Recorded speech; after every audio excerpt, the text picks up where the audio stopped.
As Vladimir Putin's army continues its assault on Ukraine, war has also broken out on another front: information. Putin's propaganda machine has overtaken social media within Russia to paint a misleading picture of his invasion. But government propaganda during war is a tale as old as time. When I hear the phrase, "in war, truth is the first casualty," my response is, that's absolutely right. One of the things that we see over and over and over again is governments utilizing propaganda as a means to rally individuals behind foreign policy.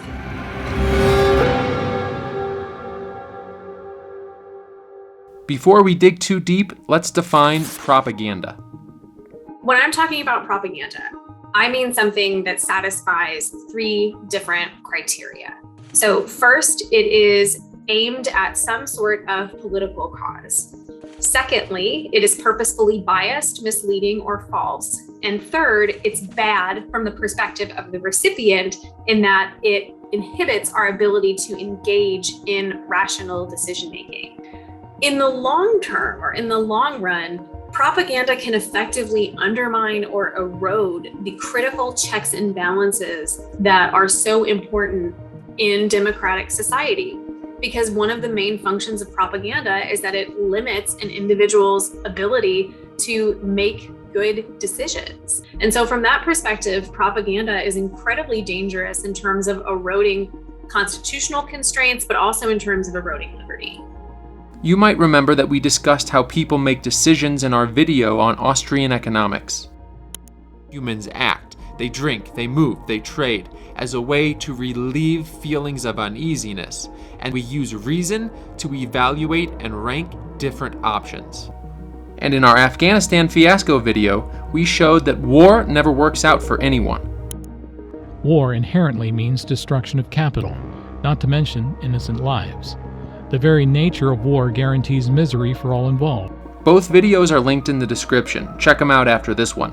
Taken together, they affirm that war would be a thing of the past if only we had accurate information with which to make decisions.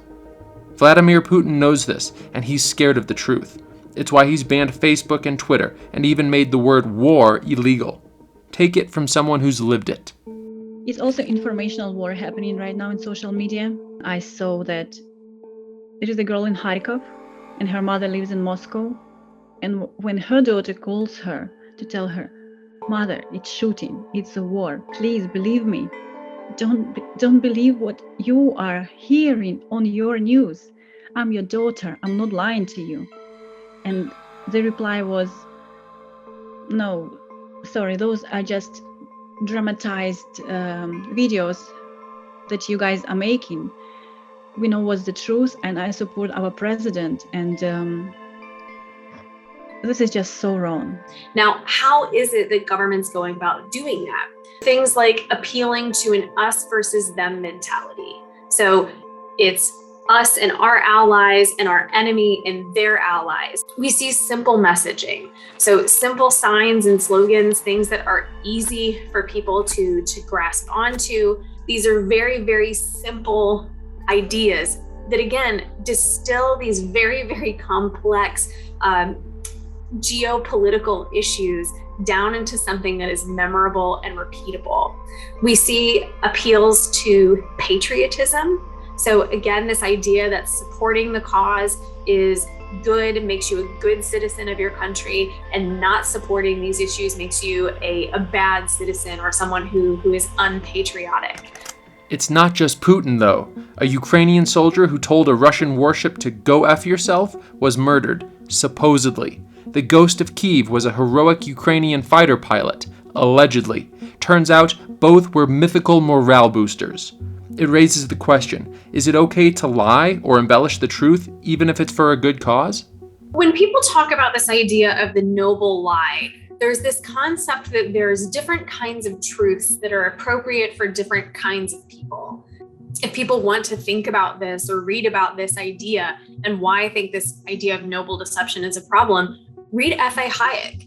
Chapter 10 of The Road to Serfdom is titled "Why the Worst Get on Top."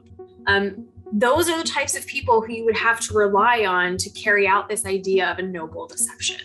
we don't have any expectation that you're going to have the right people who are going to provide the quote unquote correct information to the general public. We don't have to look to Eastern Europe, and we don't have to look far into the past for examples of how blatant lies led to hundreds of thousands of deaths.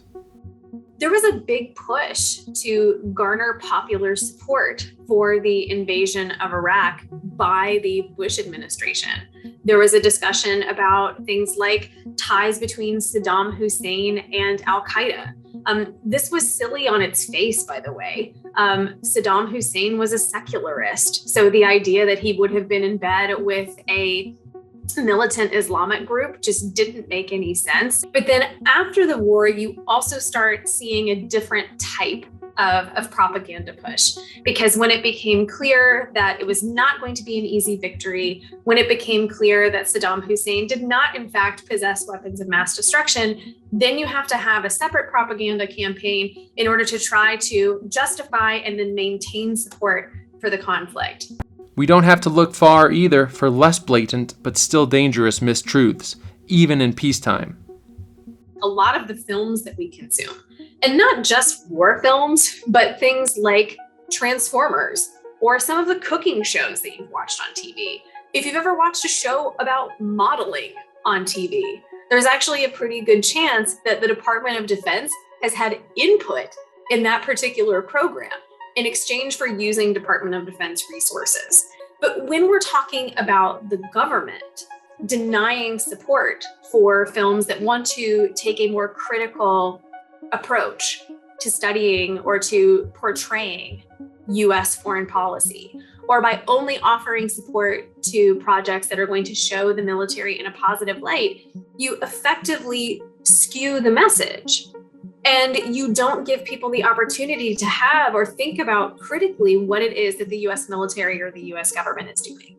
Part of what makes propaganda so insidious is that often, by the time we figure out what was true and what was false, the world's attention has moved on to a new crisis.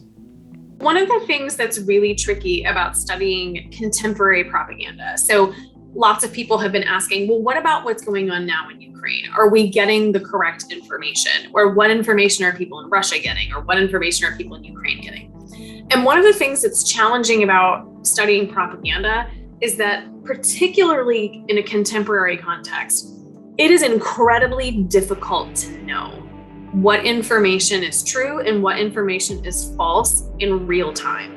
Here's what we do know in real time. There is a war in Ukraine, and while propaganda is coming from both sides, only one side is actively invading. And we also know to view information, especially in times of war, critically, and through the Latin phrase cui bono, who benefits. And so if we're talking about the United States, or if we're talking about the Russian government or the Ukrainian government or whatever government it might be that's putting out this particular information, that's the group that stands to benefit. And a propaganda campaign is one way to attempt to generate that support so that the civilian population is going to go along with the particular policy. So don't just go along because you're told to support the troops or that we're in this together or whatever. Those slogans are nothing more than the slightly more grown-up version of those condescending words we all hated as kids. Because I said so.